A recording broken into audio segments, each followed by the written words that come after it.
Have you ever known the truth about someone, but stayed silent because you told yourself it wasn't your place to speak? The morning light came through the tall windows of the Meridian Grand's bridal suite in long, golden sheets, catching the dust suspended in the air and turning it briefly into something that looked almost like ceremony. The room smelled of white roses and something expensive, a candle maybe, or the perfume that had been applied 2 hours earlier with careful, practiced hands. A string quartet somewhere far below was rehearsing the processional, the notes rising faintly through 30 floors of marble and glass like a rumor of what was supposed to happen next. Marcus Johnson stood behind Sandra Anderson and worked his fingers carefully down the row of pearl buttons that ran the length of her spine. There were 41 of them. He had counted, not because he needed to, but because counting gave his hands something deliberate to do, something that was not shaking. His hands were, in fact, shaking. Not visibly, not in any way that Sandra would notice, because Sandra noticed everything, and if she had noticed, she would have said something already.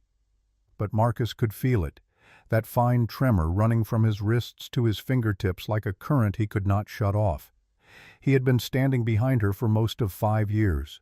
In boardrooms, in elevator banks, in the back rows of conferences where she presented to audiences of 500 people who had paid $2,000 a seat to hear her talk. He had stood in hotel corridors at midnight waiting while she finished calls that should have ended 3 hours earlier. He had stood in parking garages in the rain with an umbrella she had forgotten and a coffee she hadn't asked for. He had stood, always, at the exact right distance, close enough to be useful, far enough to be invisible. He knew 41 buttons. He knew she was allergic to lily pollen, not the flower itself, but the specific protein in the pollen, which meant that every Monday morning he walked through her office before she arrived and removed any arrangements that had appeared over the weekend. He knew she kept a photograph of her father, dead 11 years, a structural engineer from Raleigh who had taught her to read a balance sheet before she could read a novel, in the bottom left drawer of her desk, tucked beneath a legal pad she never used. He knew she was afraid of thunder, not lightning, specifically thunder, the concussive bass of it, and that on the nights a storm came through Manhattan she left the television on to something loud enough to compete. He knew she cried at certain films, not sad ones particularly, but films in which someone who had been overlooked for a long time was finally, publicly, irrevocably seen, and that she would laugh immediately after, a small, defensive sound, and say something dismissive about the score or the cinematography. He knew all of this because he had paid attention, not because it was his job, though it was, because he was built that way, oriented toward her the way certain plants orient toward light, unconsciously, continuously, in a direction they did not choose and could not explain. 31 buttons to go. Sandra Anderson was 34 years old and had founded Anderson Dynamics in a one-bedroom apartment in Hoboken with a laptop, a used desk, and a line of credit she had secured by essentially refusing to accept that the bank could say no. The company was now valued at $220 million and employed 400 people across 3 offices. She had been on the cover of 2 business magazines, had turned down a Senate appointment to an advisory council on technology infrastructure because she found the pace of government physically painful, and had survived 3 attempts by larger firms to acquire her company by methods that ranged from flattery to what her legal team had quietly described as coercion. She had survived all of it. She had survived it by being the most precise, most controlled, most strategically deliberate person in any room she entered. She was standing very still now. That in itself was not unusual. Sandra Anderson in a professional context was always still, conserving motion the way a chess player conserves moves, not out of passivity, but out of the understanding that unnecessary action is waste. But this morning the stillness felt different to Marcus. It felt like the stillness of someone who was not calm, but who had decided to perform calm, which is a different thing entirely, and which he recognized because he had been performing it himself for approximately 3 weeks. 20 buttons. "You've been somewhere else lately." Her voice was quiet, not accusing, just precise. She was watching him in the mirror. Her eyes were steady and direct, and they carried that particular quality he had never been able to fully describe, the quality of seeing more than was presented, of registering not just what was visible, but what the visible thing implied. He kept his hands moving. "I apologize if my work hasn't—" "Your work has been exactly what it always is." A pause, not long, just enough to clear space for what came next. "But you've been staying late in the building for 3 weeks. Not in your office, in the records room and the research terminals. You've made calls from your personal phone to numbers I don't recognize, and twice in the last week you've looked at me with an expression I've never seen before." Another pause. "I need you to tell me what it is." 10 buttons. His hands had slowed. He thought about the way this moment had played out in his head across the previous 22 days. He had rehearsed it while driving Lily to school, while standing in the shower at 5:30 in the morning, while lying awake at 2 a.m., listening to his daughter breathe through the thin wall between their bedrooms. He had framed it a dozen different ways. He had framed it as professional obligation, as legal necessity, as simple human decency. He had also, in the honesty of his own mind, framed it as the thing it actually was, which was a man who loved a woman and could not watch her walk into the wreckage of something he knew was constructed specifically to destroy her. The last button. He stepped back.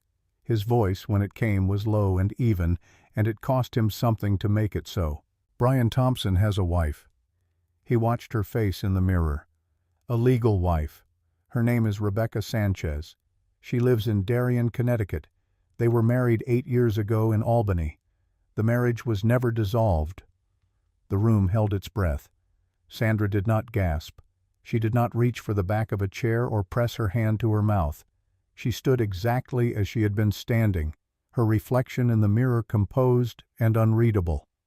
What shifted was something interior, something Marcus caught not in her expression, but in the quality of her stillness, which changed from controlled to something older and more fundamental, the stillness of a person absorbing impact. Then she asked the question he had not prepared for. Not "how do you know?" Not "are you certain?" Not "when did you find out?" She asked, "How long did it take you to decide to tell me?" The honest answer was 22 days. He told her 22 days. She nodded once, slowly, as though confirming a calculation. "Walk me through it." So he did. 3 weeks earlier, she had asked him to coordinate honeymoon documentation with Brian's assistant, a routine task, passport copies and travel insurance records. There had been an inconsistency, a middle name rendered differently across 2 documents, a previous address that produced no results when cross-referenced with public records. Small things, the kind of things that happen through clerical error. Except Marcus had spent 5 years managing the details of Sandra Anderson's life, and he had learned that inconsistencies in small things were usually invitations to look at larger things. He had called a contact at the city registrar's office, a woman named Patricia Johnson he had met at a compliance seminar 3 years earlier. She had helped him access New York marriage records. Brian Thompson, 42 years old, had been married to Rebecca Sanchez in Albany County in a ceremony attended by 40 people. The record was public. The dissolution was not, because it did not exist. He had found Rebecca Sanchez through a property record in Fairfield County. He had driven to Darien on a Tuesday evening, leaving Lily with Angela, telling both of them he had an errand. Rebecca Sanchez was 40 years old, a high school chemistry teacher, and she had opened her front door with the expression of someone who had been waiting for bad news long enough that its arrival no longer surprised her. She had not known about Sandra. When Marcus told her what he knew, she sat down on the front steps of her house in the November cold and stared at the street for a long time before she spoke. Brian had left 4 years ago, telling her he needed time to understand himself. She had not filed for divorce because she had kept believing he would come back. She had not known he had rebuilt an entirely new life in Manhattan. She had not known about the engagement. He had driven back to the city that night in a state that was not quite grief and not quite fury, but contained elements of both. And then he had spent 22 days arguing with himself about what to do with what he knew. Sandra had listened to all of this without moving. When he finished, she was quiet for a moment, looking not at her reflection but through it, at something he could not see. "Marcus." Her voice was unchanged, which was itself a kind of answer to a question he hadn't asked. "I need to tell you something." He waited. "I've known for 6 weeks." The words landed with the particular force of things that are simple and devastating at once. Marcus stared at her reflection. She turned now to face him directly, and her eyes held that quality he recognized from the boardroom, from the moments before a negotiation she had already decided to win. Clear and fixed and pointed inward at something calculated. 6 weeks ago, she told him, she had noticed something similar. A discrepancy in a document Brian had given her, smaller than what Marcus had found, but she was Sandra Anderson and small discrepancies were things she noticed the way other people noticed weather. She had engaged a private investigator within 48 hours. What the investigator had returned in the first week was the marriage record. What the investigator had returned over the following 5 weeks was something considerably larger. Brian Thompson had been using their relationship as infrastructure. The engagement had given him proximity to her professional network, to the people who trusted her judgment, to the assumption of her implicit endorsement. He had approached at least 12 people, investors, business owners, former colleagues of Sandra's, and presented them with an opportunity. A blockchain technology company, pre-revenue, requiring early capital, projecting 300% returns within 24 months. He had shown them pitch decks that listed Sandra's name under advisors. He had never asked her permission. He had never told her. The company did not exist in any legal or operational sense. The 12 people had collectively transferred $3.1 million into accounts that fed directly to Brian Thompson's personal use. She had contacted the Manhattan District Attorney's Office 5 weeks ago. The lead detective, a woman named Stephanie Harris, had been building the evidentiary record for the last 3 weeks. Everything, the flowers, the seating charts, the rehearsal dinner, the 200 guests currently gathering in the ballroom 30 floors below them, had been maintained as cover, not to protect her own feelings, to protect the case. Today, Sandra said, Brian Thompson is going to walk through that door expecting to marry a woman he successfully deceived. Instead, he's going to walk into the most carefully documented fraud prosecution this office has built in 6 years. Marcus absorbed this. He looked at the room around them. The white roses, the champagne that would never be opened, the wedding program stacked on a side table with Sandra's name printed in silver above Brian's. He thought about the 41 buttons. He thought about 22 days of silence he had spent wrestling with his conscience, while Sandra had spent that same 22 days quietly ensuring that a federal criminal would not walk out of a Manhattan courthouse with his hands in his pockets. "The only variable I couldn't fully account for," she continued, "was you." He looked at her. "I watched you start the investigation. I knew within the first week what you were doing and why. I watched you find what I had already found, and then I watched you struggle with what to do about it." She paused. "I waited to see which way you'd go. You tested me, Stid. I needed to know." Her voice did not apologize for this. "I needed to know if you would choose truth over security, whether you would risk everything you've built, your position, your income, everything that supports Lily, to protect someone who has no obligation to you and every ability to make your professional life very difficult." She held his gaze steadily. "But I also needed to know something else." He said nothing. "Did you come forward because it was the right thing to do?" The question arrived with the precision of something she had been holding a long time. "Or because you couldn't watch me walk down that aisle to someone else?" This was the question he had not rehearsed, not because he hadn't seen it coming, but because every version of his answer that he had tried on in private had felt like a partial truth dressed up as a whole one, and Sandra Anderson deserved better than partial truths. He had given her enough of those already. in the form of 5 years of careful professional distance. "Both," he said. The word came out without the layers he had intended to wrap around it. Just the word, sitting in the air between them, occupying exactly the space it needed to occupy. It was both. What he was doing to those people, what he was doing to you, that was reason enough. I would have told you regardless. He stopped, continued. But I also told you because the thought of you standing in front of 200 people and making a promise to a man who had already decided you were a resource to be used. He could not finish that sentence in a way that preserved professional distance, so he stopped trying to. I couldn't be quiet about it. Sandra studied him for a long moment in the way she studied balance sheets and term sheets and the faces of people sitting across negotiating tables, not cruelly, but completely, reading what was present and what was conspicuously absent.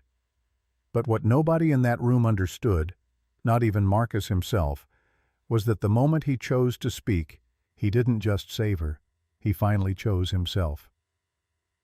"There's one more thing," she said. Her voice shifted, dropped, lost just the smallest fraction of its controlled precision. Year 3. The Tuesday night I was revising the Series B presentation. You brought dinner to the office. He remembered. November, cold outside, the office quiet at 8:30. The cleaning crew had already come and gone. You stood in the doorway. I was working. She paused. I saw you, in the reflection of the window. You stood there for almost 2 minutes, and the expression on your face. She stopped, and this stopping was different from her other stoppings. This one had something behind it. I made a decision in that moment to look down at my work and pretend I hadn't seen you. Marcus felt something shift in his chest, some tectonic rearrangement that he could not immediately interpret. Because if I had turned around, she continued, I couldn't have kept pretending that what was between us was simply professional. And I had spent 3 years building very careful reasons why pretending was the right thing to do. She looked at him with an expression he had never seen on her face before, something unguarded and slightly afraid. You were not invisible to me.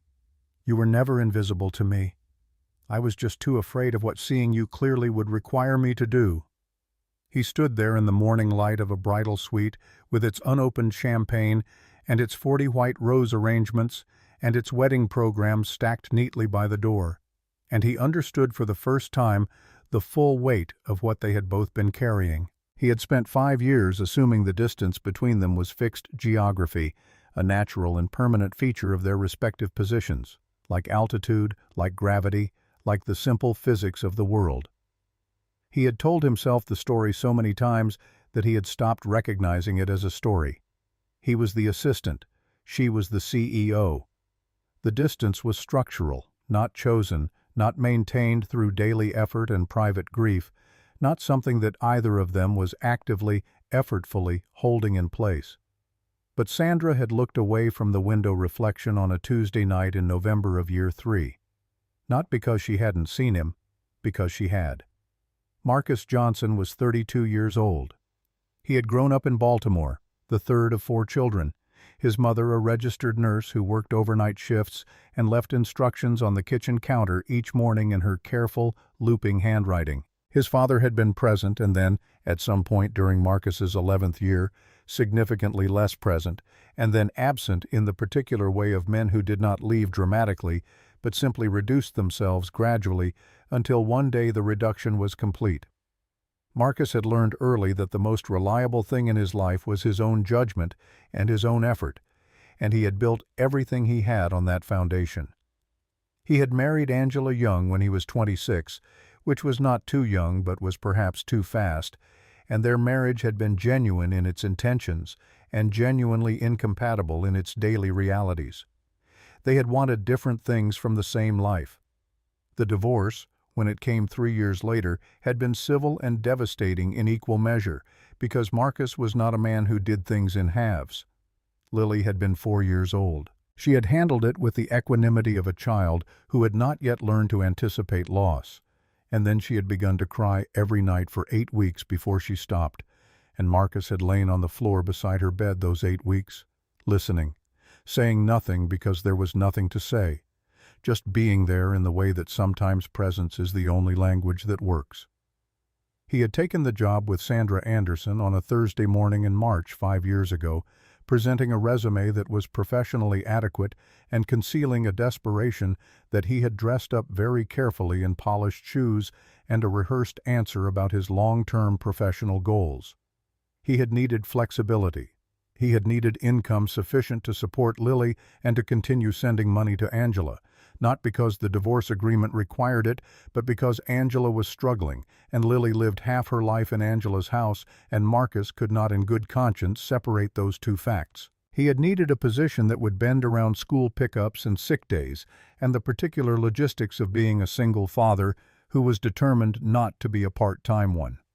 Sandra had hired him in 20 minutes, which had surprised him at the time.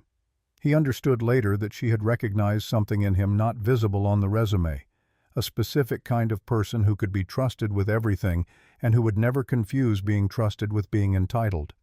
He had not planned to love her. He had not planned most of the important things in his life, he had noticed.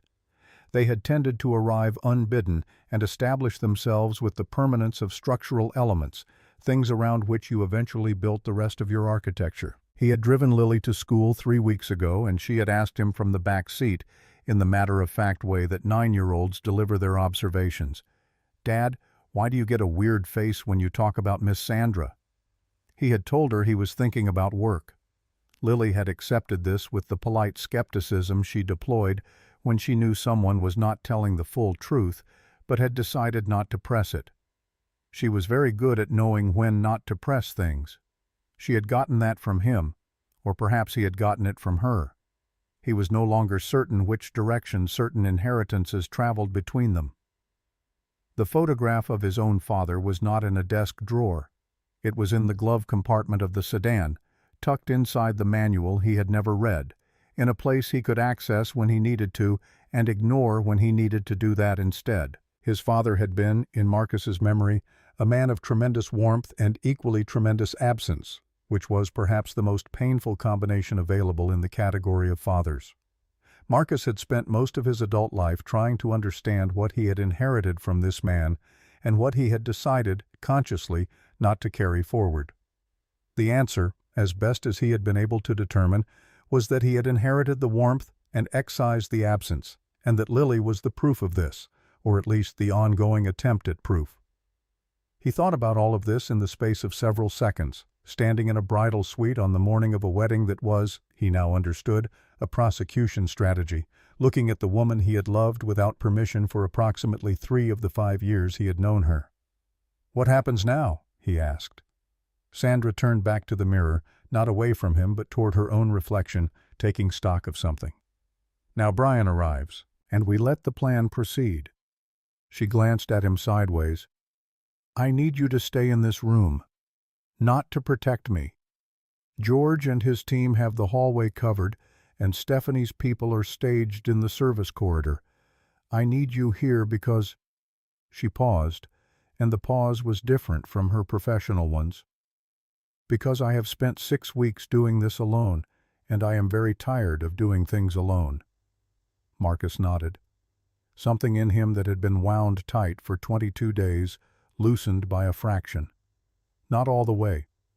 There was still the matter of what was about to happen, still the matter of Brian Thompson's imminent arrival, still the very real and complicated territory of everything that existed beyond this morning, the territory that neither of them had maps for. But the specific knot of silence he had been carrying, the question of whether speaking was the right thing, whether he was the right person to speak, whether the truth was his to deliver, that particular knot had come undone. He looked at her reflection in the mirror. She was watching him watch her. "You said I was never invisible to you," he said. "No."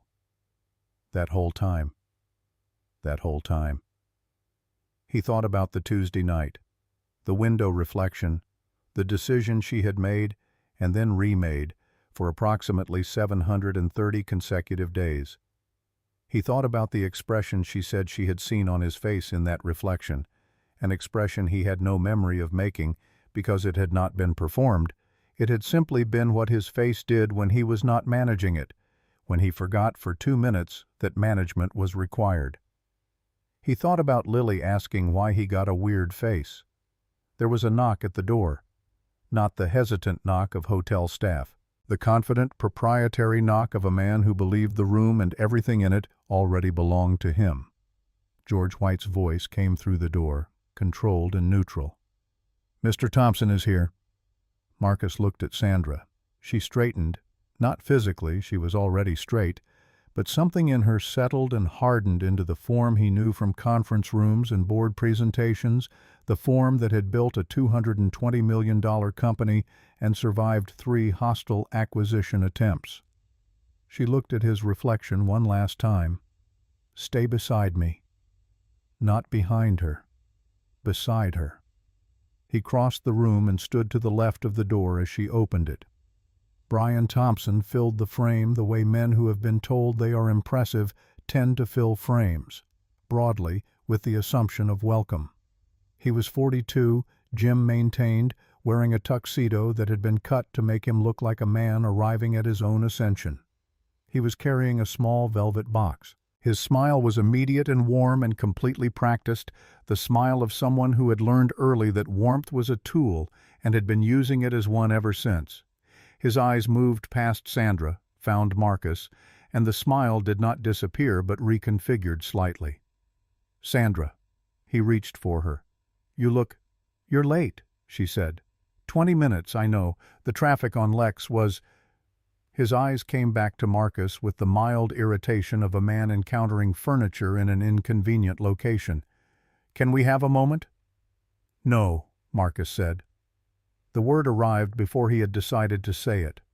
Quiet, not aggressive, simply factual. He moved to stand by the window. Brian's jaw tightened. He redirected his attention to Sandra with the practiced ease of someone accustomed to managing small obstacles by ignoring them. He opened the velvet box. Inside, a diamond bracelet caught the morning light. "This was my grandmother's," he said. "I wanted you to have something from my family today." Sandra did not look at the bracelet. She picked up a manila folder from the desk beside her. "I have some questions," she said, "about your family." The shift in Brian Thompson happened fast, the way structural failures happen fast, not gradually but in a cascade, one load-bearing thing giving way and then everything above it losing its rationale at once. The warmth left his eyes first. What replaced it was something older and colder and more genuine than anything he had shown in the room up to that point. "Starting with your wife," Sandra said. "Rebecca Sanchez. You married her 8 years ago in Albany. The marriage was never dissolved." "That's—" He stopped. Recalibrated. "That's not accurate." "Then you'll have the dissolution decree available." "I don't carry legal documents." "You carry a bracelet you described as your grandmother's, which your actual grandmother, Dorothy Thompson of Clearwater, Florida, has confirmed she never owned." Sandra opened the folder and removed the first page. "I spoke with her on Thursday." Something moved across Brian's face that had nothing to do with charm. He looked at Marcus then, not with the dismissive neutrality of someone registering furniture, but with the direct, assessing look of a man who had just understood the shape of the room he was standing in. "Is this your doing?" The question was pointed at Marcus with a precision that was almost respectful. "You've been in her ear." "He told me the truth," Sandra said. "Something you've never managed." Brian turned back to her and made one more attempt, the attempt of someone who has run out of better options and defaults to the thing that has always worked before. Emotional proximity, the performance of sincerity, the lowered voice, and the appeal to what was real between them. "Adrian." "Sandra." "Sandra." He stepped closer. "I made mistakes. I didn't handle the situation with Rebecca the way I should have. But what we have, what we built, that's real. I can file the paperwork. We postpone the wedding by a few months, we handle the legalities. And none of this has to what?" She removed another page from the folder. "None of this has to include the part where you approached Martin Okafor and represented yourself as my business partner?" Or the part where you took $400,000 from Donald Thomas based on an investment opportunity that you described to him as something I had personally reviewed and endorsed? The name Donald Thomas landed differently than the others. Brian's posture changed. Donald Thomas. Sandra looked up from the page. 61 years old, retired transit worker from the Bronx, $200,000 in retirement savings, accumulated over 34 years. He gave you that money because you told him over dinner, a dinner at which you wore my company's logo on a lanyard around your neck, that I was personally involved in the venture and that he could not lose. She set the page down with the precision of someone who had rehearsed this moment not for drama, but for accuracy. His retirement is gone, Brian. Brian said nothing. I have 11 other names. She placed them on the desk, one by one, each page face up. $3.1 million total, from people who trusted you because of me, because of my name and my reputation, and the assumption that I would not have allowed someone into my life who would use that proximity to rob them. Brian looked at the pages. The version of him that had knocked on the door 10 minutes earlier, the confident, expansive, warmth-as-tool version, was gone entirely. What was left was smaller and harder and considerably less interested in anyone in the room, except as a variable in the calculation he was visibly running. You can't prove intent, he said. The pivot to legal territory was so immediate it was almost admirable in its transparency. Those were legitimate investment opportunities that encountered market difficulties. That's not fraud, that's business risk. The company doesn't exist. Sandra's voice was level. There are no filings, no registered business entity, no product in any stage of development. There is a website that was created 4 months ago and a set of pitch decks that list my name without my knowledge or consent. That is not market risk. That is a construction. You'll have trouble making that case. The door opened. George White stepped back. 2 people entered. The first was a woman in her late 30s with close-cut hair and the particular quality of stillness that people in law enforcement develop. Alert without displaying alertness, present without announcing presence. She wore a badge on her belt. Behind her, a man in a dark suit carrying a leather briefcase. Brian looked at them, looked at the door. George White stood in the doorway with his hands at his sides. Brian Thompson. The woman's voice was measured and unhurried. I'm Detective Stephanie Harris, Manhattan District Attorney's Office. This is Assistant District Attorney Lawrence Scott. We have some questions about your business practices. Brian turned to Sandra. The calculation in his eyes completed itself. You planned this. Not an accusation, really, more like recognition. All of it, the whole wedding. The whole wedding, she confirmed. What came across his face then was something Marcus had not anticipated. Not rage, not desperation, but something that looked almost like respect. The grudging acknowledgement of a craftsman encountering work better than their own. It lasted less than a second before it curdled into something uglier. You think this makes you smart? His voice had dropped, shed its social register entirely, arrived at something raw and unperformed. You think this is a win? You're going to end up in that penthouse with your balance sheets and your strategies and your... His eyes cut to Marcus with a contempt that was specific and deliberate. Your loyal staff, and none of it is going to matter because you don't know how to let anyone in. You never did. George moved. You. Brian turned to Marcus, and now the contempt had the focused quality of a last act. You think you're something here? You think this changes what you are? You're the help. You've always been the help. You will always be just the help. Marcus looked at him. Not through him, not past him. At him directly, the way you look at something when you are deciding what it deserves from you. What Brian Thompson deserved, Marcus decided, was silence. Not the silence of someone with nothing to say, but the silence of someone who understood that some things didn't warrant the currency of a response. He held Brian's gaze without expression, without effort, without the performance of dignity that dignity does not require. Brian Thompson, who had built his entire architecture on the ability to read people and use what he found, looked back at Marcus Johnson for 3 seconds and found nothing he could use. It was, in its quiet way, a more complete defeat than anything that had happened in the room so far. George and the officers moved Brian toward the door. At the threshold he turned once more, the final attempt, the last deployment of the only resource he had left, which was the ability to name things in ways designed to wound. That's enough. George's voice was quiet and final. The door closed. The suite was silent. The string quartet had stopped somewhere in the last few minutes, or perhaps Marcus had simply stopped hearing it. The 40 white rose arrangements stood in their silver vases. The wedding programs remained stacked by the door, Sandra's name above Brian's, 200 copies of a ceremony that would not occur. The champagne would not be opened. Detective Harris approached Sandra with the particular gentleness of someone who has delivered bad news in beautiful rooms before. "Ms. Anderson, we'll need a formal statement, but it doesn't have to be today. I'm sorry about your wedding day." "Thank you, Detective." Sandra's voice was composed, professional, exactly what it always was. "My attorney will coordinate with your office." Lawrence Scott gathered his materials. Harris gave Marcus a brief, assessing look, the look of someone filing information away, and then both of them left. George followed, pulling the door closed. The suite held only the two of them, and the morning light and the sound of the city 30 floors below, indifferent and continuous.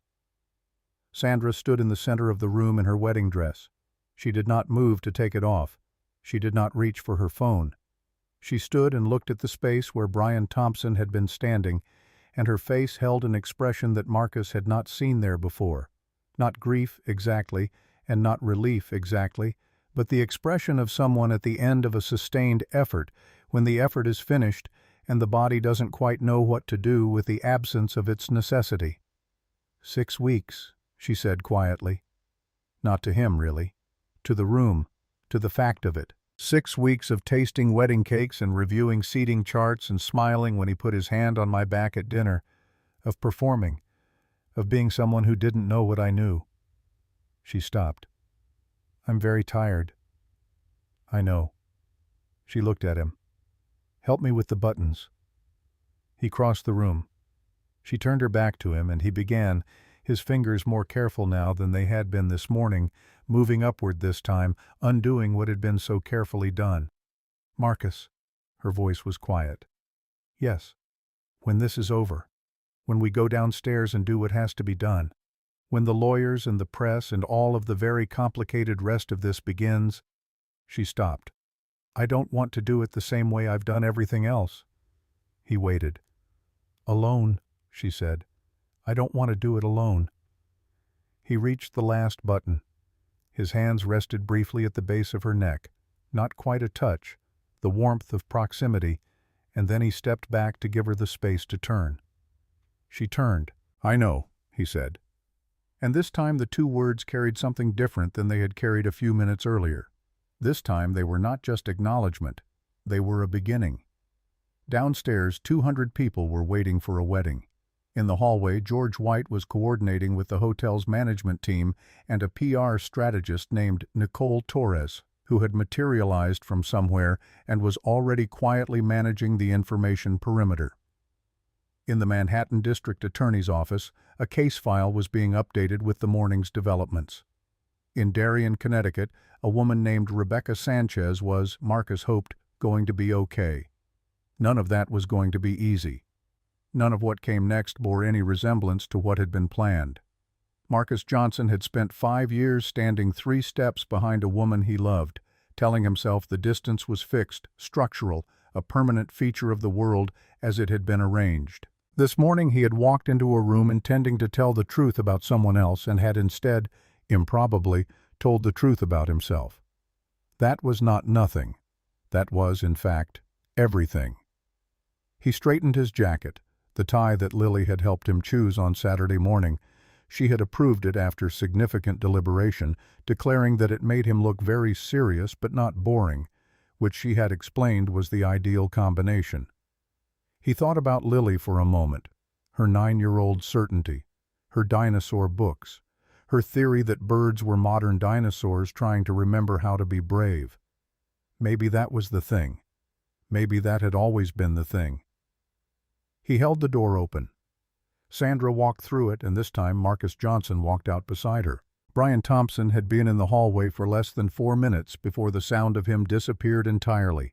Footsteps, protests, the hard percussion of a man being walked somewhere he did not want to go. And then there was nothing left of him in the Meridian Grand except the velvet box sitting open on the side table, the bracelet catching light inside it, and the 40 white rose arrangements that had been ordered 8 weeks ago by a woman who had known even then that she would never be standing in this room at 11 o'clock waiting to become his wife. Marcus stood at the window.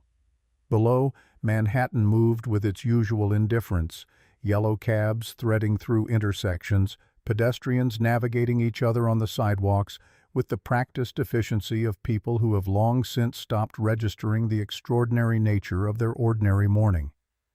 The city did not know what had happened in this room.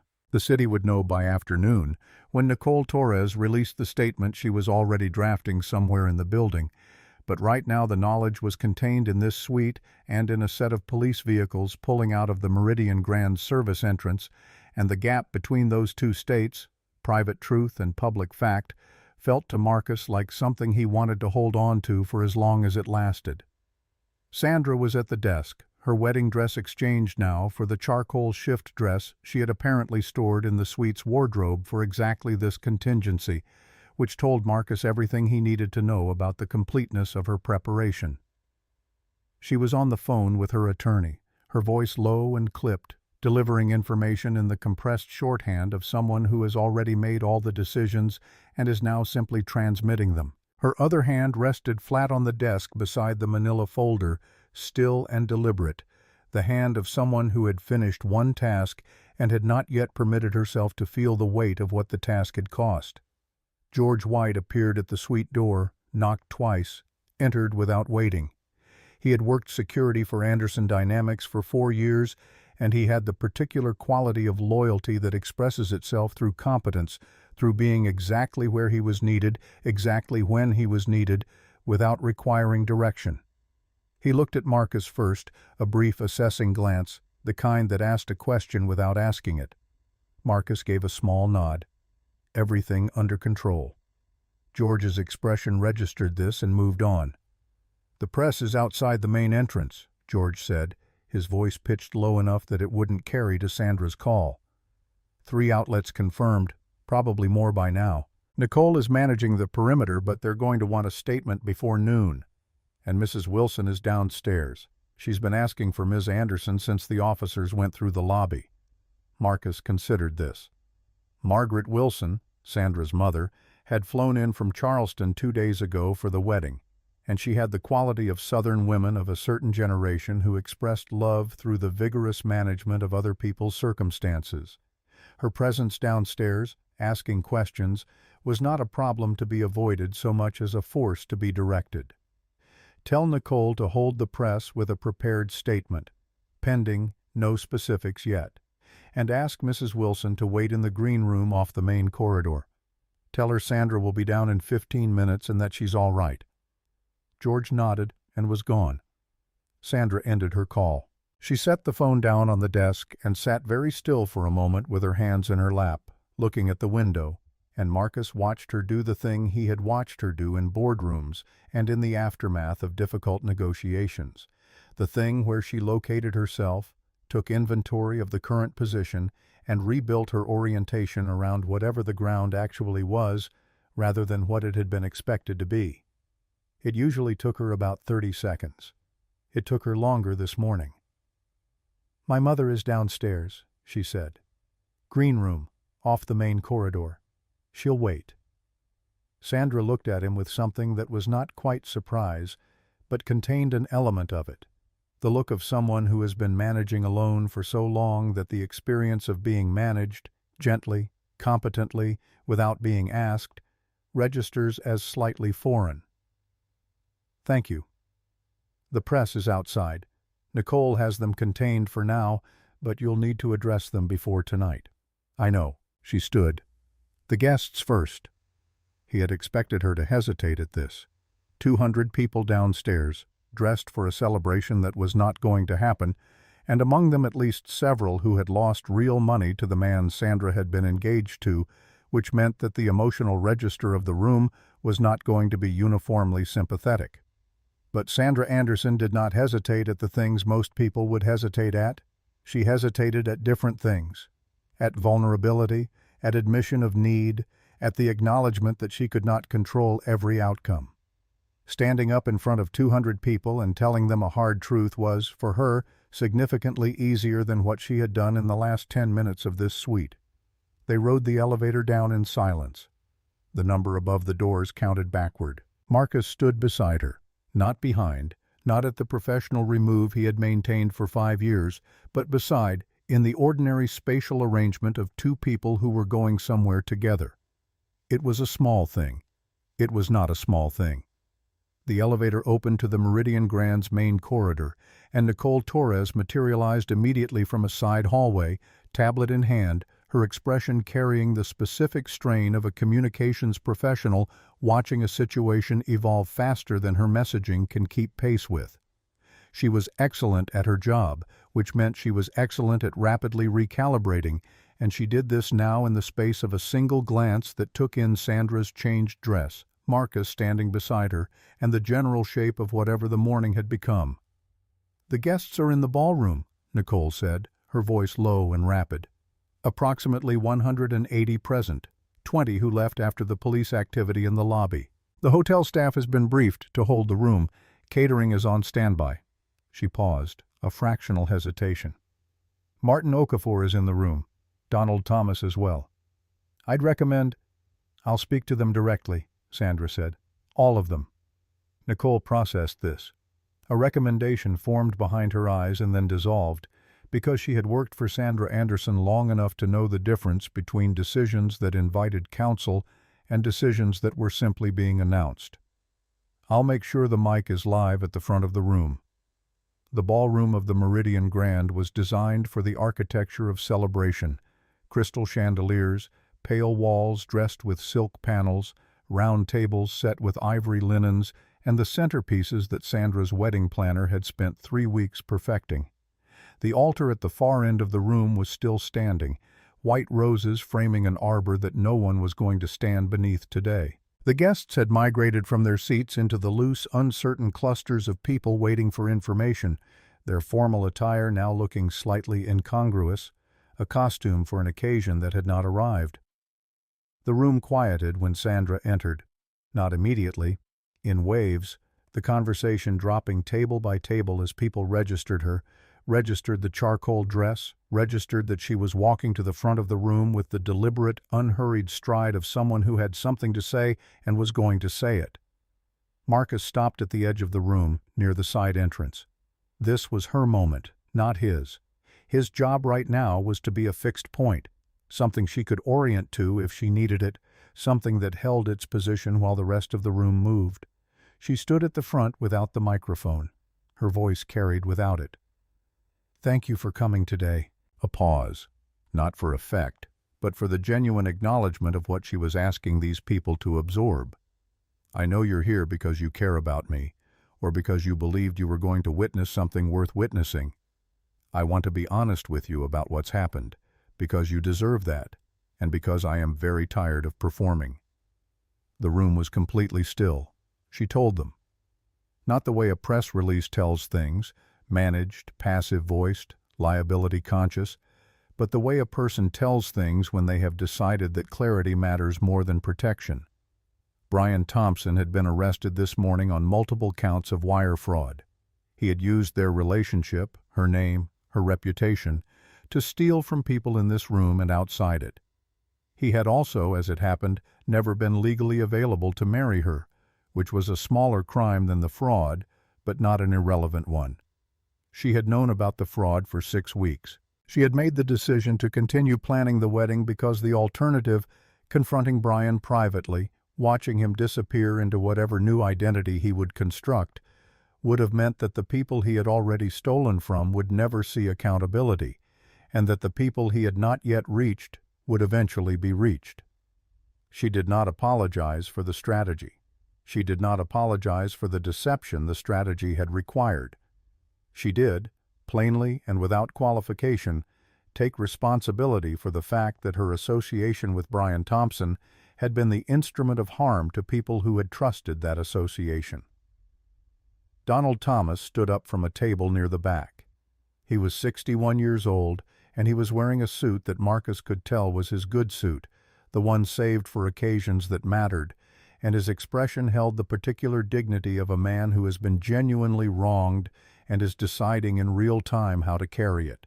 $200,000. His voice was steady. 34 years. That was for my retirement, Ms. Anderson. My daughter's college fund. I gave it to him because of you. Not because of anger, not cruelty, just the fact of it, placed in the room where it belonged. Sandra looked directly at him. She did not reach for context or mitigation. You're right to say that to me. I can't give you back the time or the certainty you had before Brian Thompson came into your life. What I can tell you is that my legal team will be reaching out to every person affected, and that I will personally ensure that restitution is pursued to the fullest extent this prosecution allows. She paused. I am sorry. Not for a strategic reason, because what happened to you was wrong, and it happened in my name. Donald Thomas looked at her for a long moment. Then he sat down slowly, and something in the act of sitting down felt less like defeat than like a provisional, watchful form of acceptance. Not forgiveness, not yet, but the opening of a space in which forgiveness might eventually become possible. An older woman near the center of the room raised her hand, the slightly tentative gesture of someone unaccustomed to speaking in formal settings. How did you not know sooner? Everyone says you're supposed to be brilliant. It was the question behind every other question in the room, and Sandra received it without flinching. I didn't see it immediately because I wanted to believe that someone had looked past the company and the net worth and wanted me specifically. That desire made me less precise than I am in every other area of my life. She was quiet for a moment. Brian understood that. He understood that the most effective way to deceive someone is to offer them something they're genuinely hungry for. I was hungry for something real, and I mistook what he was offering for the thing I was hungry for. Another pause. That's not a comfortable thing to say in front of 200 people. But it's true, and I think you deserve the truth more than I deserve the comfort of withholding it.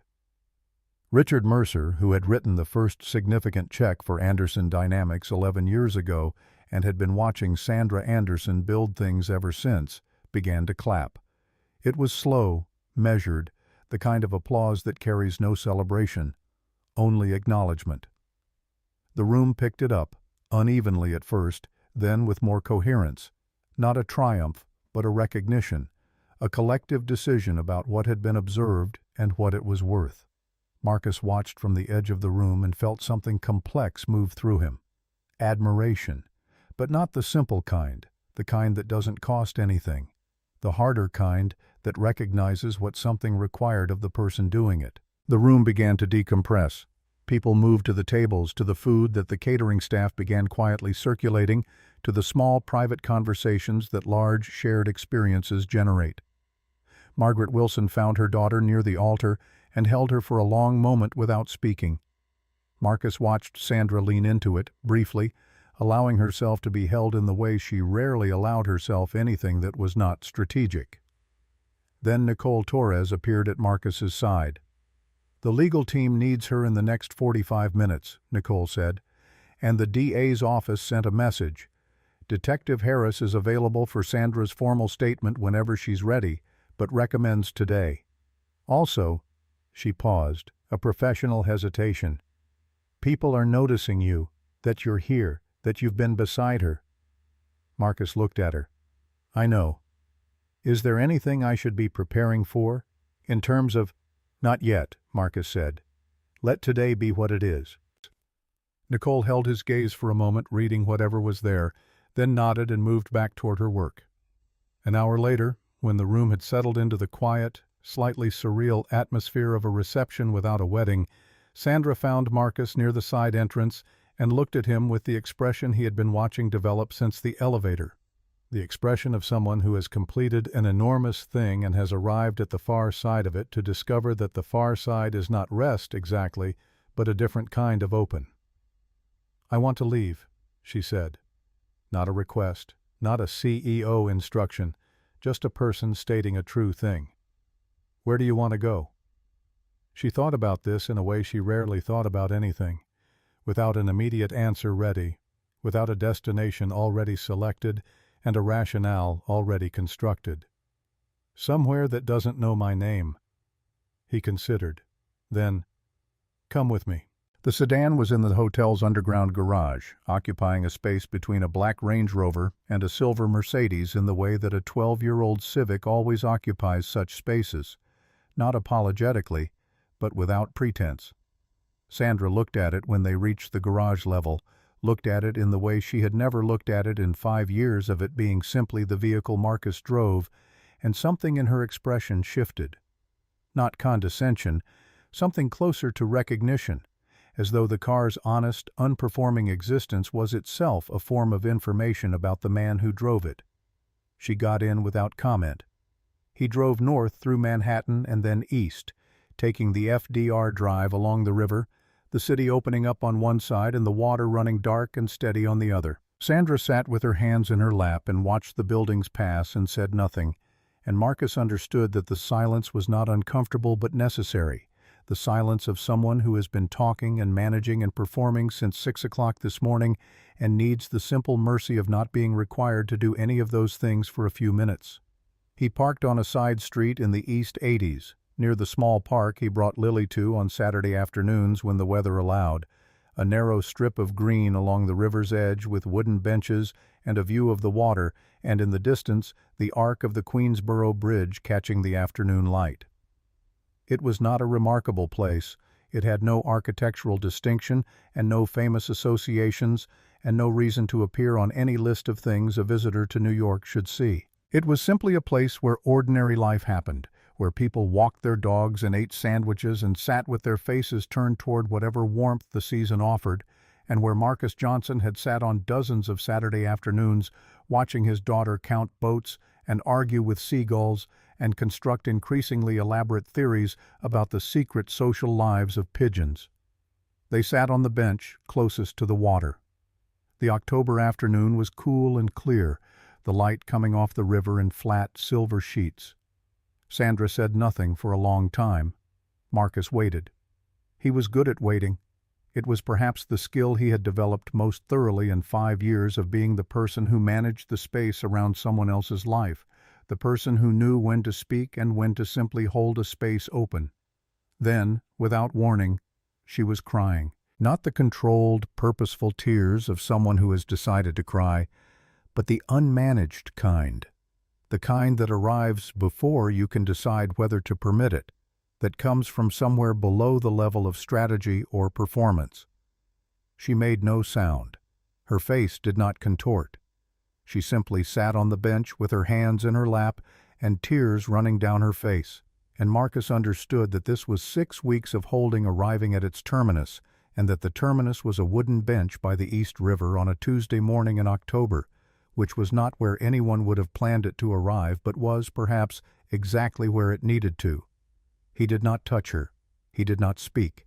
He sat beside her and let the moment be what it was. And after a while the tears stopped in the same way they had started. Not because she decided to stop them, but because they had finished what they needed to do. She took a breath. Let it out slowly. "I'm sorry. Don't apologize for that. I don't usually—" "I know." He said it gently, without the weight of judgment. "You've been carrying this for 6 weeks. Longer than that, probably." She was quiet. On the river, a tugboat moved steadily southward, doing its work with the unhurried purpose of things that know exactly what they are. "Tell me about Lily," she said. The shift in the request surprised him. And then it didn't. It was the request of someone who needs to be brought into contact with something uncomplicated and real, something that doesn't require management or strategy, something that simply is what it is and is good. So he told her. He told her about Lily's current obsession with the Cretaceous period and her unshakable position that the asteroid impact had been, in geological terms, simply a very aggressive extinction event that birds had, to their credit, managed to survive by being small and adaptable. He told her about the ongoing disagreement between Lily and gravity, which Lily considered a personal adversary and regularly attempted to negotiate with through feats of athletic ambition that had produced, so far, 2 skinned knees, 1 minor concussion, and a deep and abiding suspicion of monkey bars. He told her about the way Lily approached problems, with a combination of 9-year-old certainty and genuine logical rigor that Marcus sometimes found both exhausting and profound. The logic of someone who hadn't yet learned that some conclusions are not permitted regardless of the reasoning that leads to them. He told her about the night of the divorce, the 8 weeks of crying through the wall, lying on the floor beside Lily's bed, saying nothing because there was nothing to say, just being there.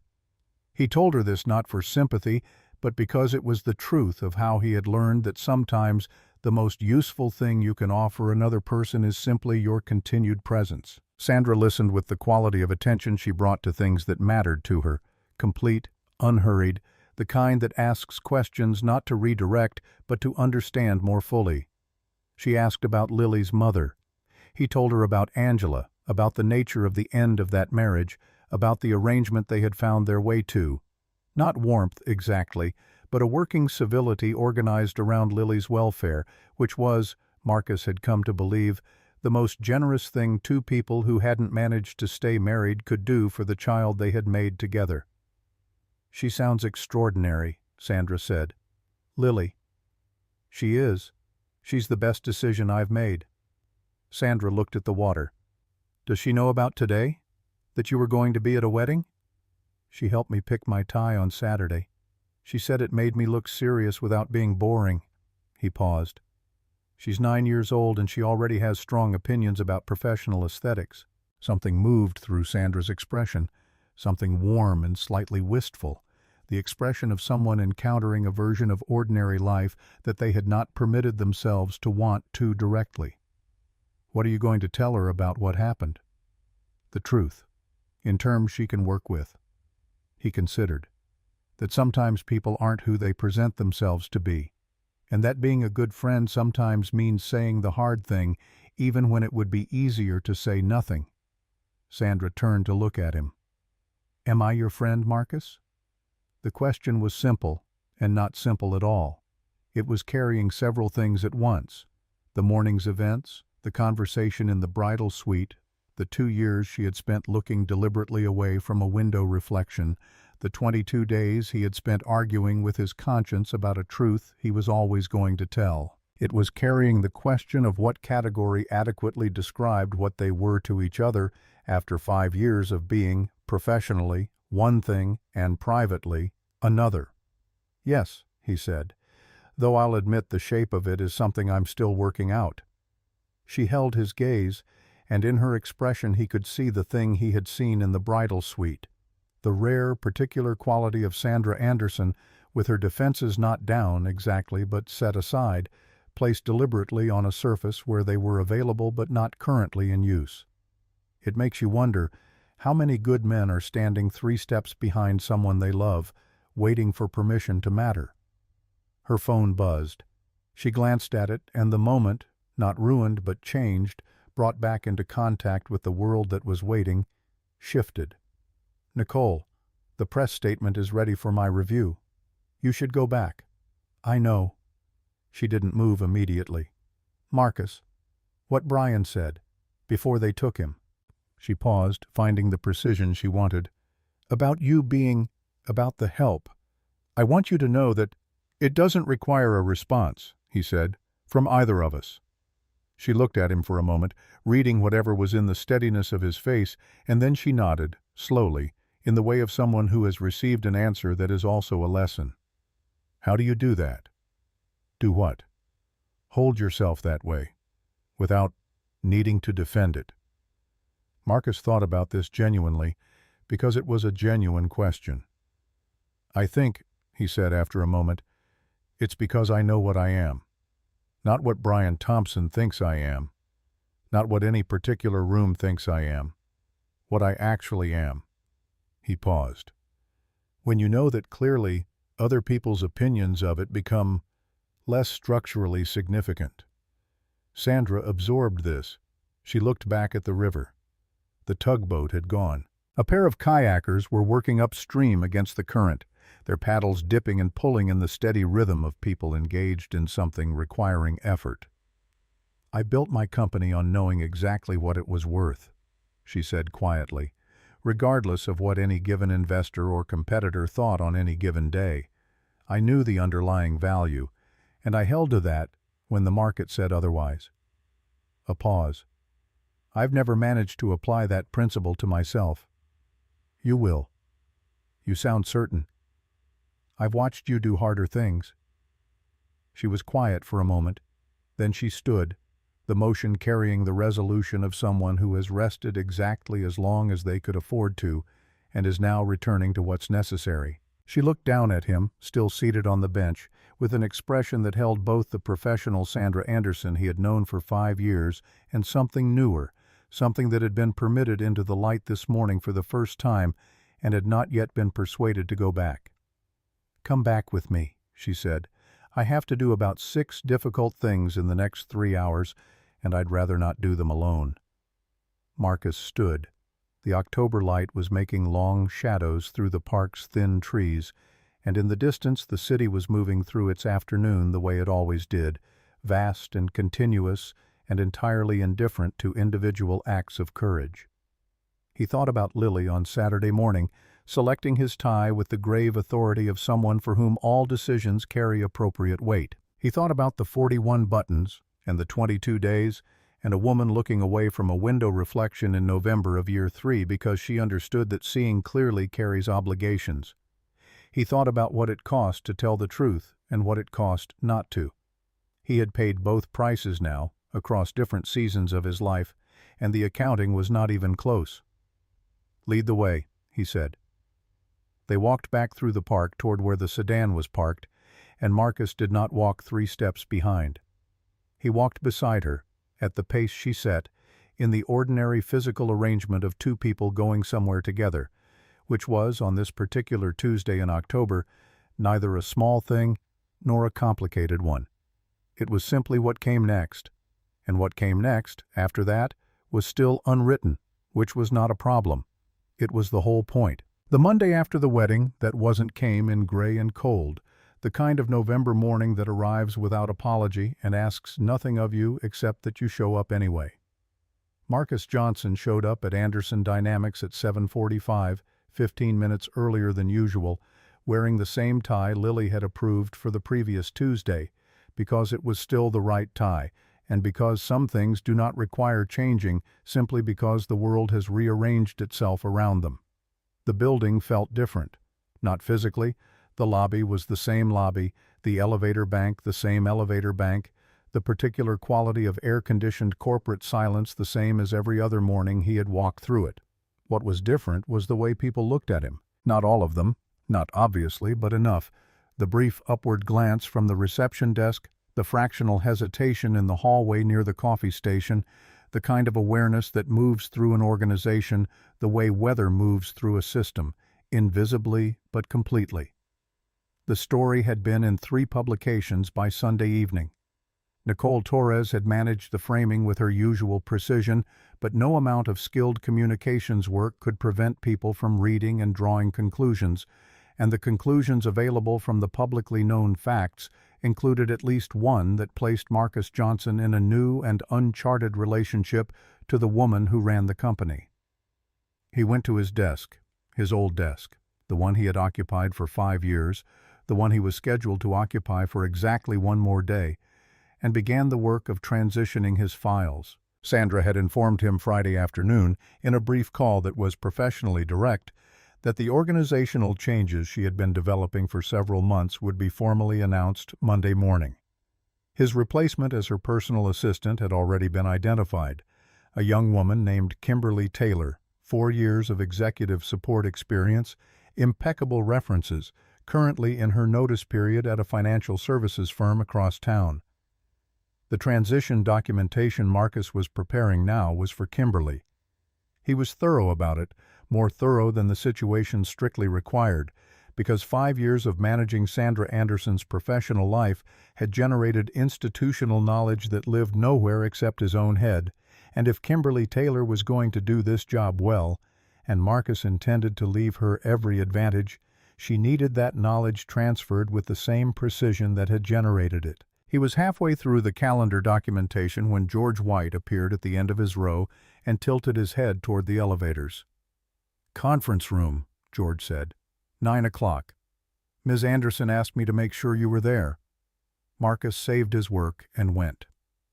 The executive conference room on the 20th floor held 8 people when he arrived. Sandra at the head of the table, flanked by Thomas Bradford, the COO, a measured, competent man of 50 who had been with Anderson Dynamics for 7 years, and Jennifer Wu from HR. The remaining 5 were senior staff, the people who ran the operational divisions that Sandra had built the company around. Marcus was the last to arrive, and when he took the empty seat at the far end of the table, he felt the distribution of glances and understood that his presence here, in this room, in this configuration, was itself part of whatever was about to happen. Sandra did not begin with the wedding. She began with the company because Sandra Anderson always began with the thing that mattered most, and the thing that mattered most was the 400 people whose professional lives depended on the decisions made in this room. She outlined the situation plainly. 2 prospective investors from the Series D round had withdrawn following the weekend's events. 3 others had reached out to express increased interest, citing specifically their admiration for how the situation had been handled. Net financial impact on current operations, negligible. Net reputational impact, a short-term complication that precision and transparency would resolve. She had already scheduled calls with the 7 largest clients for this week. She would make each call personally. Then she moved to the organizational changes, and her voice carried the same register it had carried for the financial briefing, not diminished, not performing reassurance, simply accurate. "Marcus Johnson has served as my personal assistant for 5 years," she said. "In that time he has demonstrated a quality of strategic thinking, operational judgment, and professional integrity that has been, in my honest assessment, significantly underutilized in his current role." Effective immediately, Marcus is being promoted to Director of Strategic Operations. He will build and lead a new department focused on operational efficiency and company-wide strategic initiatives. He will report to Thomas Bradford. He will have a team of 4, with room to expand as the function develops. The room absorbed this. Thomas Bradford made a note. Jennifer Wu's expression carried the particular neutrality of an HR professional who has been briefed in advance and is monitoring the room rather than participating in it. The 5 division heads responded with varying degrees of the look that senior staff produce when they are recalibrating someone's position in the internal map they carry of the organization, not hostile, but comprehensive. Marcus looked at Sandra across the length of the table. She met his gaze with the same directness she had brought to every other thing this morning. Whatever was communicated between them in that exchange happened below the threshold of the professional vocabulary available in the room, and neither of them made any attempt to translate it. Thomas Bradford reached over and offered Marcus his hand across the table. "Welcome to the leadership team," Thomas said, his voice carrying the plain warmth of someone who means a simple thing simply. "It's overdue." After the meeting, when the room had emptied of everyone except the 2 of them, Sandra closed the door. She stood by the window with the city behind her and looked at Marcus directly and said, "You're angry." He considered this. "Not angry. Something. You made a significant decision about my professional life without consulting me." "Yes." She didn't apologize for it, which was the right response because an apology would have been the wrong shape. "I made it because I won't put you in a position where your willingness to decline is compromised by what happened between us. If I asked you privately, you would say yes because you felt you owed it to me, or because you didn't want to disappoint me, or because you wanted to protect what's developing. I didn't want your yes under those conditions. I wanted you to have the option to refuse without the refusal being freighted with all of that." Marcus processed this.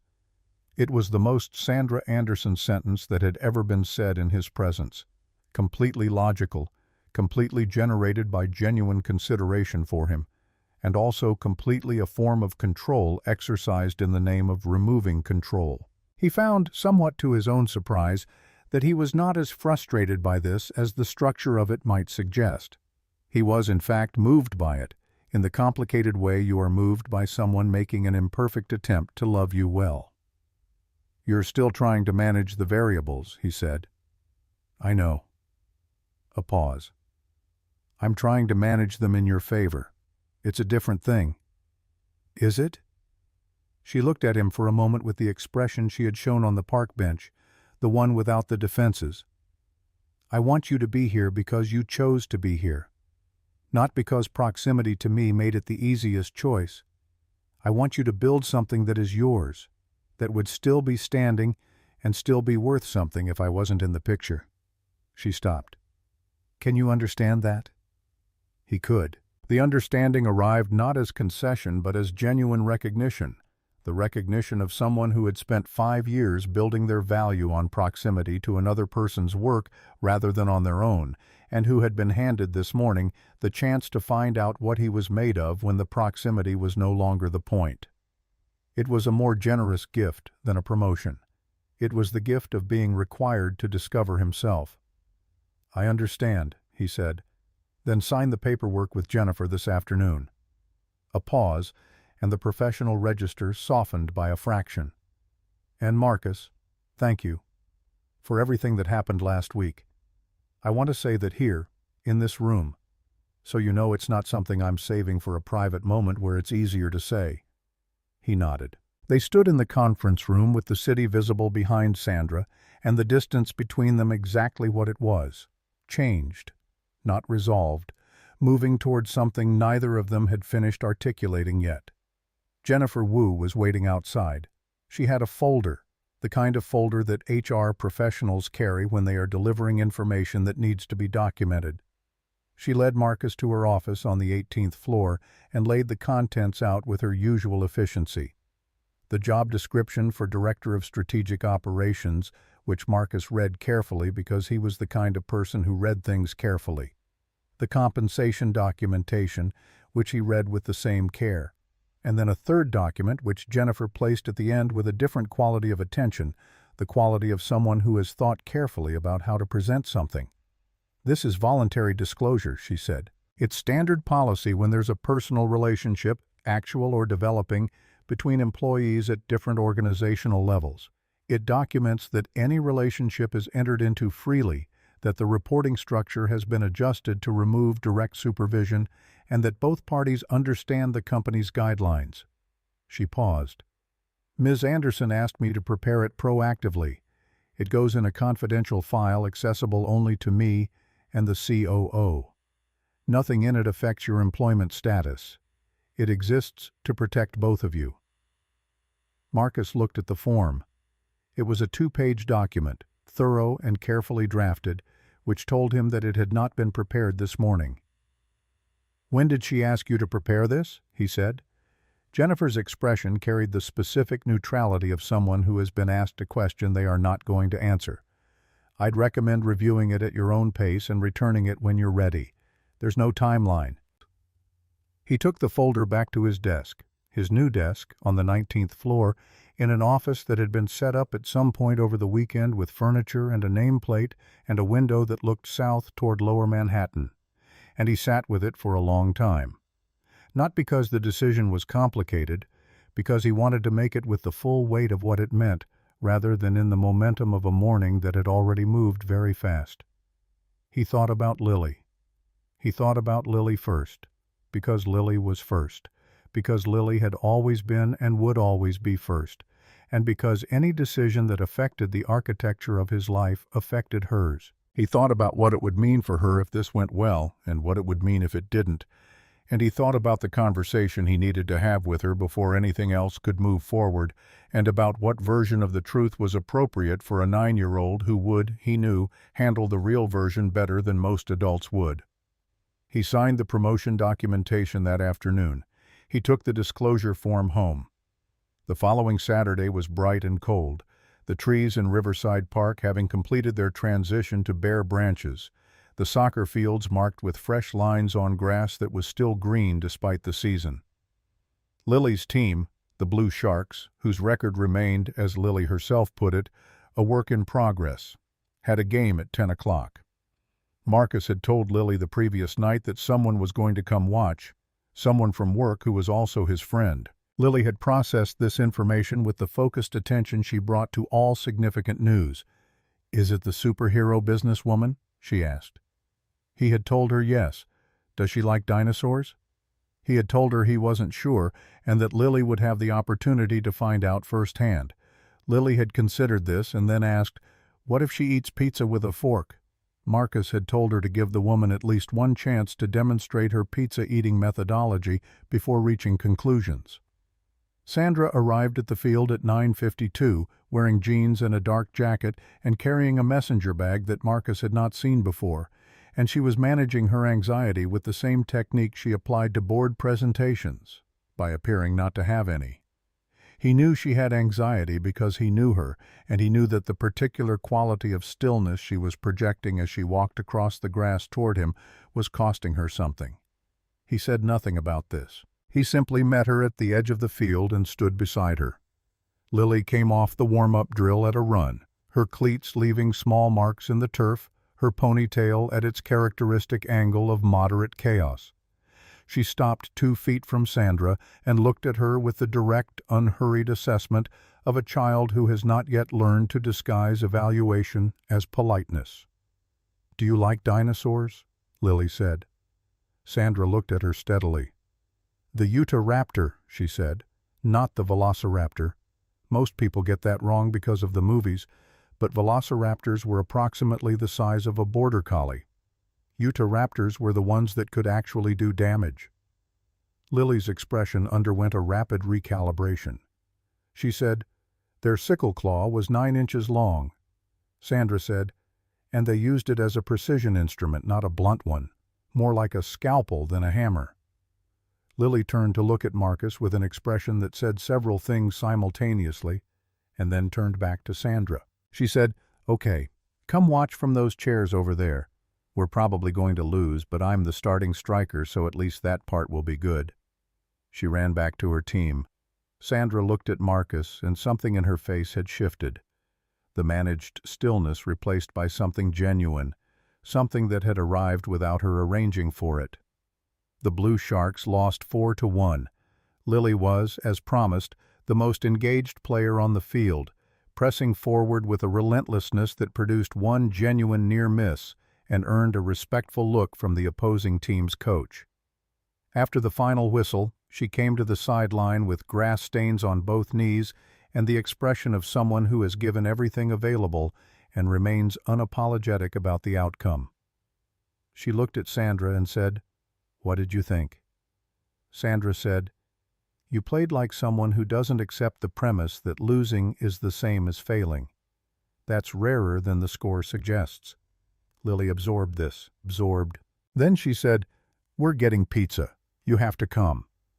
It was not an invitation. It was a scheduling update.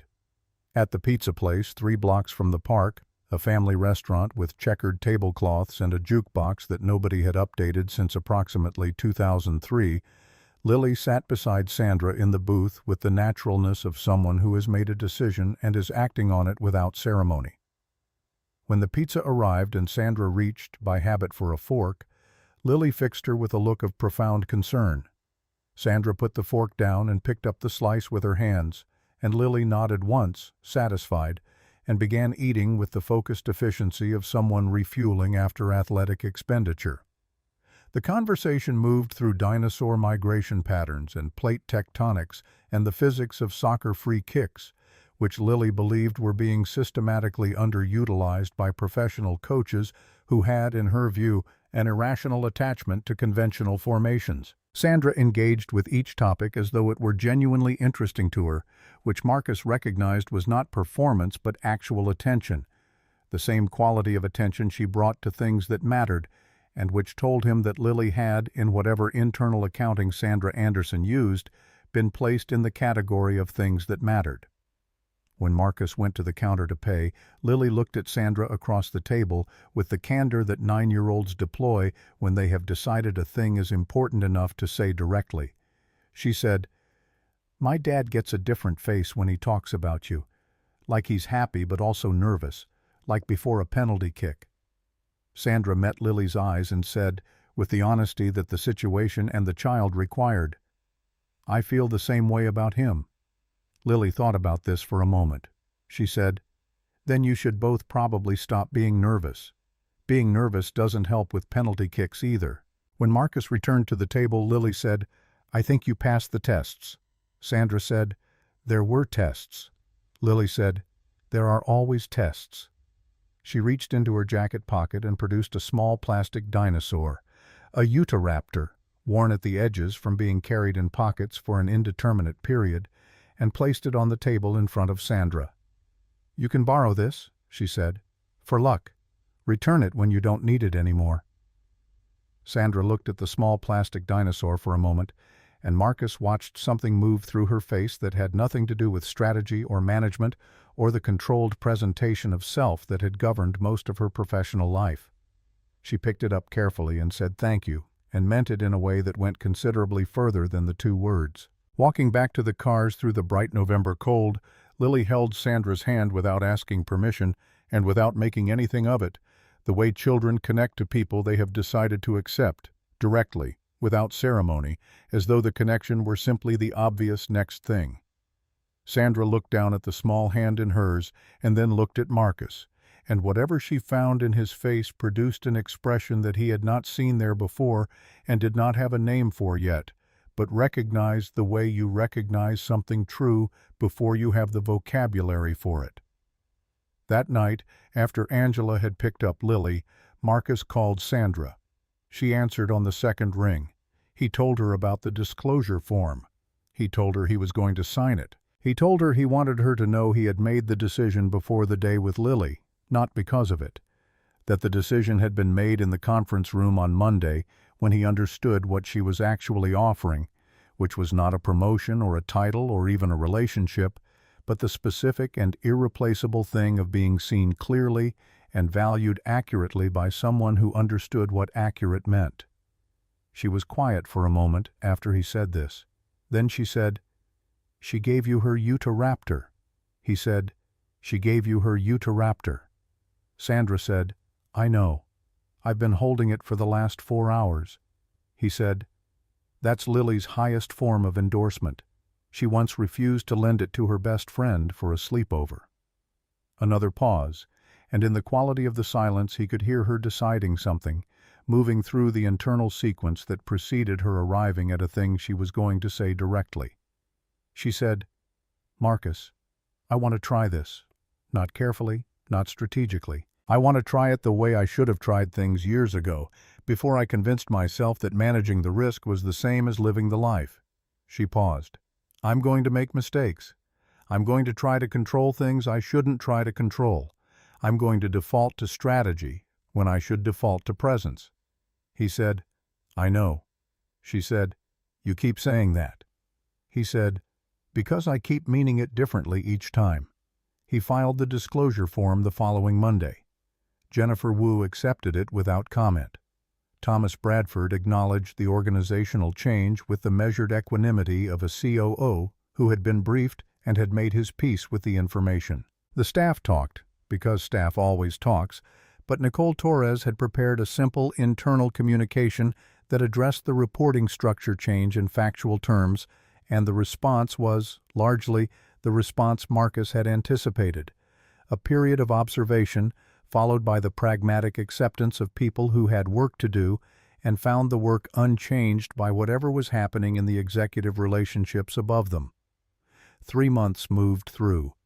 They were not easy months, in the way that months containing genuine things are never easy. Marcus built his department with the methodical care he brought to everything, identifying the 4 people he wanted on his team and recruiting 2 of them from internal positions and 2 from outside, constructing the operational framework that Anderson Dynamics had needed for years and that Marcus had been watching go unconstructed from his position as personal assistant, aware of the gap and unable to fill it from where he stood. Now he could fill it, and he did, and the first results were visible within 6 weeks. 2 processes streamlined, 1 redundant vendor contract identified and renegotiated, an efficiency in the manufacturing supply chain that Thomas Bradford noted in the monthly leadership review with the brief, weighty acknowledgement of someone who does not offer compliments cheaply. Sandra was, in this period, simultaneously proximate and professionally separate in the way that their new structure required, visible in leadership meetings, present in the building, but no longer the daily gravitational center around which his work orbited.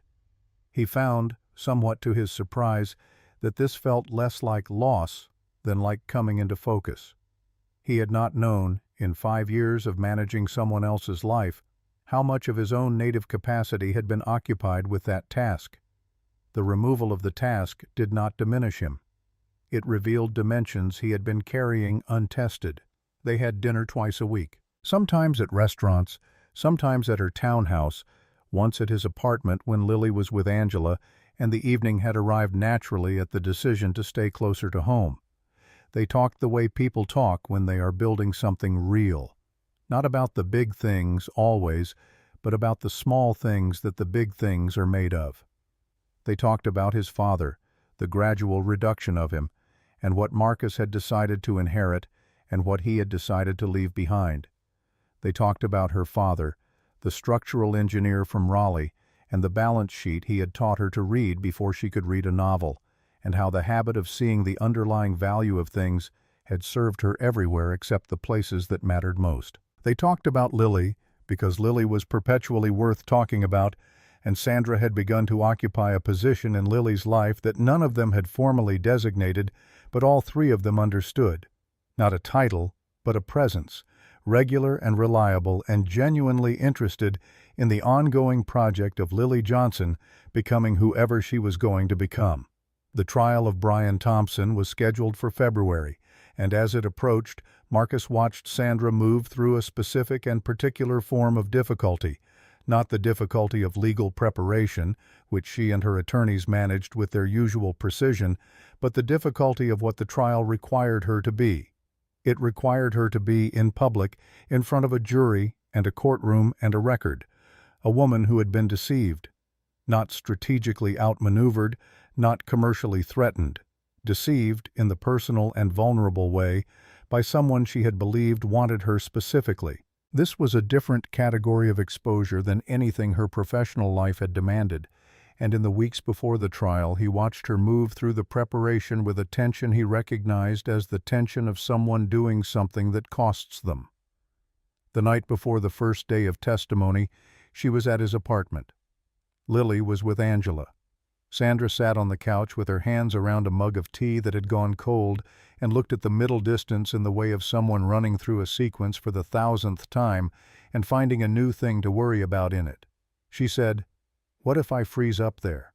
What if I get to the stand and the precision goes and I can't answer coherently and I look?" He said, "You built a $220 million company by knowing what it was worth when other people were saying otherwise. You know what happened. You know it completely. The courtroom doesn't have anything that can take that from you." She said, "Brian will be there." "Brian." He said, "I'll be there too." She looked at him. He said, "Front row, every day. You won't have to look far." She set down the mug and leaned her head against his shoulder, and he put his arm around her, and they sat like that in the quiet of the apartment while the city moved through its late evening register outside the windows, and the simplicity of the moment was itself a kind of answer to the anxiety that had brought them here. He was in the front row every day. The trial lasted 4 days. Sandra was on the stand for a full day and a half, and she was not, as she had feared, frozen or imprecise or diminished. She was exactly what she was, thorough, accurate, unmovable on the facts, and appropriately careful about what she knew versus what she inferred. And in her clarity, there was a kind of courage that Marcus recognized as the hardest kind, the courage of someone doing the painful thing, not because it is easy, but because it is necessary, and they have decided that necessary is sufficient reason. Brian Thompson's attorney attempted, in cross-examination, to suggest that Sandra's 6-week continuation of the wedding planning constituted a form of entrapment and called into question the authenticity of her reported emotional state during that period. Sandra looked at the attorney with an expression that was not hostile and said, "I was in genuine pain during those 6 weeks. The fact that I was also building a legal case does not retroactively eliminate the pain. Those two things coexisted. I am capable of holding more than one true thing at once." The courtroom was quiet after she said it. The attorney moved to a different line of questioning. Brian Thompson was found guilty on all counts. The jury deliberated for 3 hours and 20 minutes. Marcus was seated in the gallery when the verdict came in, and he watched Sandra at the plaintiff's table receive the words with the same stillness she had shown in the bridal suite. Not relief, exactly, not triumph, but the specific expression of someone arriving at the end of something long and consuming and setting it down at last. When they walked out of the courthouse into the February cold, Sandra stopped on the steps. Reporters were at the base of the stairs, held back by courthouse security, cameras raised. Nicole Torres appeared from somewhere to Sandra's left, prepared for exactly this moment, but Sandra raised one hand briefly, and Nicole stopped. She said, to the reporters and the cameras and the public record, "What Brian Thompson did was a crime against people who trusted him, and I'm glad that those people will see accountability. I want other victims of fraud to know that coming forward is the right thing, regardless of how much it costs. And I want to say, clearly, that the person who first brought this to my attention, who chose truth over convenience when the easier choice was silence, is standing next to me." She paused. "He's been standing next to me for a long time. I just didn't always deserve it." Marcus stood beside her on the courthouse steps in the February cold while the cameras recorded the moment, and he felt something complete itself that had been working toward completion for a long time. Not a transaction, not a resolution, but a recognition. Public, irrevocable, on the record. He had been told, in that suite in October, that he would always be just the help. He had known then, and he knew more completely now, that the person who had said it had been wrong in the particular way of people who confuse the category a person occupies with what that person is worth. The category had changed. What he was worth had not changed. It had simply become visible. The spring came the way spring comes to New York. Abruptly, without apology, the city rearranging its color palette between one week and the next. Sandra's STEM education program, which she had been developing since November in the hours she had previously spent managing a fraudulent relationship, launched in March at 3 schools in underserved neighborhoods in the Bronx and Brooklyn. The paleontology component of the science curriculum had been designed with considerable input from a 9-year-old who took the responsibility seriously and submitted 4 pages of handwritten notes covering, among other things, the importance of explaining that fossil preservation is a function of chemistry rather than luck, which she felt was an underemphasized aspect of most public science education. On a Saturday in late April, Lily's team, the Blue Sharks, whose record had improved to 4 wins and 3 losses since the coaching adjustments Lily had made from the sideline during her injury recovery the previous fall, played a playoff game at Riverside Park.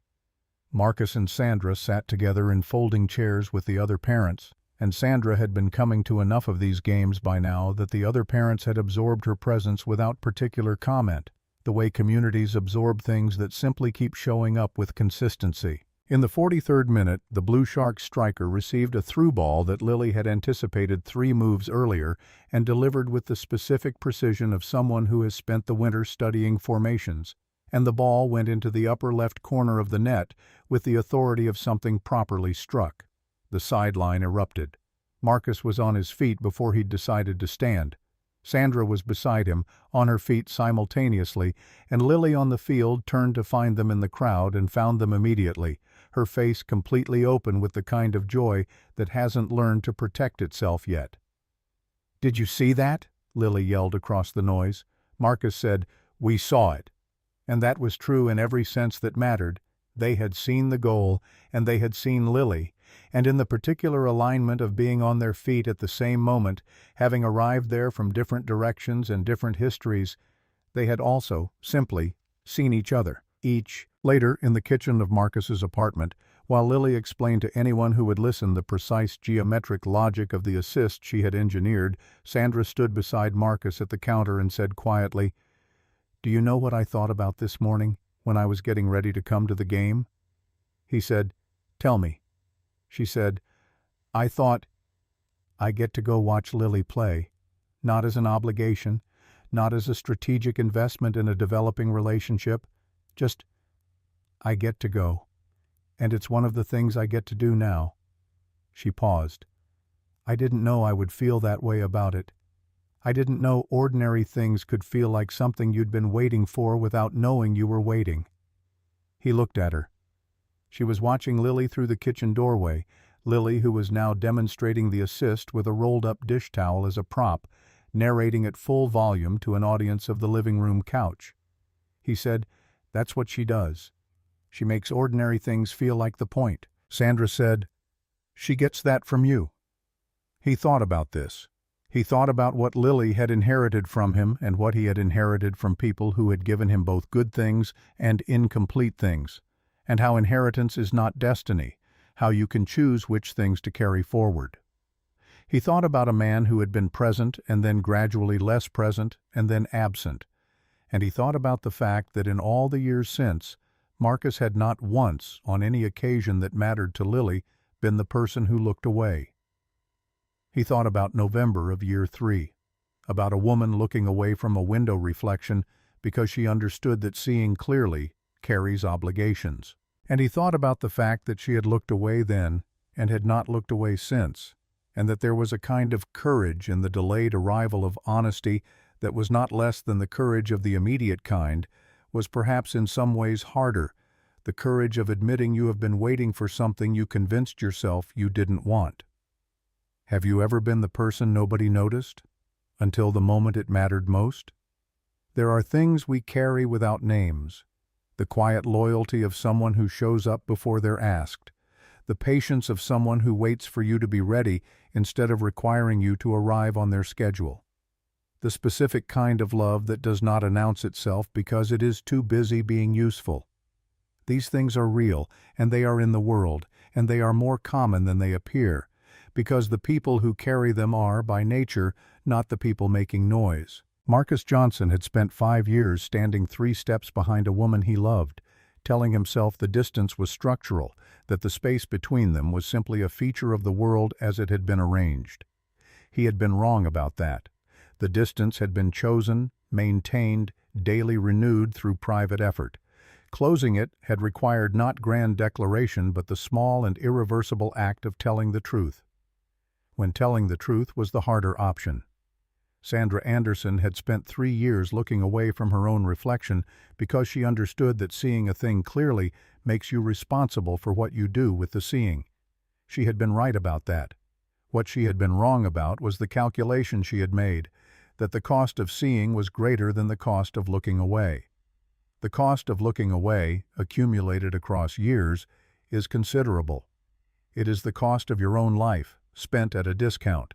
The dinner got cold because nobody thought to check on it, and Lily fell asleep on the couch sometime around 9 o'clock with the dish towel still in her hand and the plastic Utaraptor on the cushion beside her. Sandra had returned it eventually when she decided she no longer needed the luck, or perhaps when she understood that the luck had become something else entirely, had become simply ordinary life, which is the best thing luck can become. Marcus covered Lily with the blanket from the back of the couch and turned off the overhead light, and Sandra stood in the doorway watching, and the look on her face was the look of someone who has arrived somewhere they had not planned to go and found that it was, unmistakably, where they were supposed to be. In the end, it was not a complicated story, even though it had felt like one for a long time to the people inside it. It was the story of a man who knew what he was worth and held to that knowledge when other people named him otherwise. It was the story of a woman who learned that strength is not the same as self-sufficiency, that the most courageous thing available to someone who has spent their life being strong is the decision to let that strength rest, briefly, in the company of someone who has proven they will not misuse the resting. It was the story of a 9-year-old who understood, with the unencumbered clarity of someone who has not yet learned to complicate the obvious, that if two people are happy together and nervous apart, the correct course of action is to stop being nervous. Some people spend their whole lives waiting for permission to matter. Marcus Johnson had waited long enough, and then he had stood up and spoken, and everything had followed from that, the way everything follows from the moment when a person who knows what they are decides to stop pretending otherwise. The city moved through its spring outside the windows, indifferent and continuous and carrying, as it always does, the simultaneous ordinary weight of 10,000 lives. In an apartment in Upper Manhattan, a child slept with a plastic dinosaur, a man washed 2 dishes, and a woman laughed at something through the kitchen doorway, and none of it required explanation or justification or the approval of anyone who hadn't been there. Tell us in the comments if you've ever been the person nobody noticed, until the moment it mattered most. Because we read every single one.